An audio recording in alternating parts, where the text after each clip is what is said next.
Thank you, Mrs. Acting President.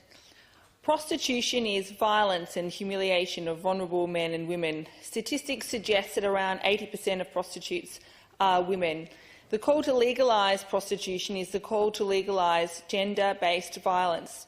British police working in joint operations with South Australia's 2018 Operation Webpage admitted, "We've stopped looking at the sex workers themselves as offenders, but as victims, as pawns, saying they work in abysmal conditions, the lowest rung, and being sold specifically for rape, with clients paying extra for freedom to abuse them.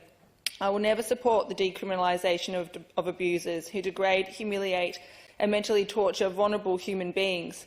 The idea I have heard that legislating prostitution is about women's rights and freedom is dehumanising and degrading. I will never agree to legislating violence and sexual abuse of women. I have met with a number of sex workers since taking my role in Parliament to better understand the issues that currently face them. Although some women tried to convince me that the role of being a prostitute was a positive one, statements such as, "The men who pay me for sex treat me better than any boyfriend has," and yes, women from overseas work off debt through prostitution, it's better than the situations they face in their own country, they're grateful for it, left me distressed at the emotional anguish these women are in. They're mothers, wives, human beings trying to survive.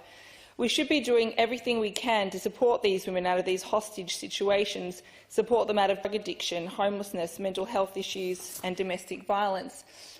This is not about freedom of choice. There is no choice when the door closes and you are forced into degradative acts.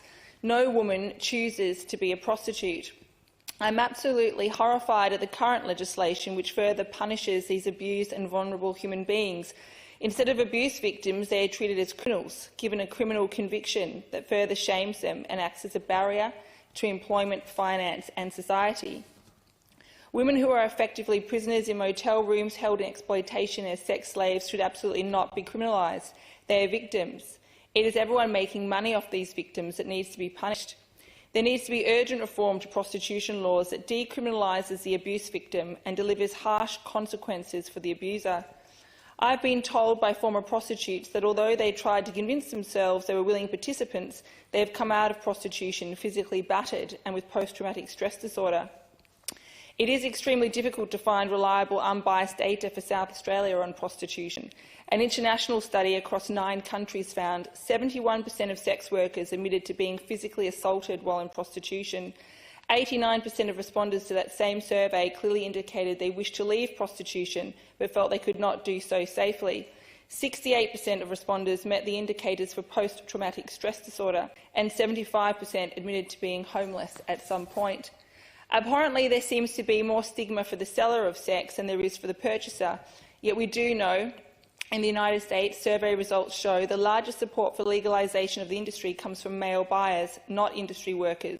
The majority of UK sex buyers believe that the majority of the women they purchased for prostitution had been trafficked, lured or tricked, but this did not deter them from the purchase. And according to figures shown to the European Parliament, it is estimated that 98% of those purchasing sex are male. Let me be clear, prostitution is a gendered issue. The overwhelming majority of prostitutes worldwide are women and girls.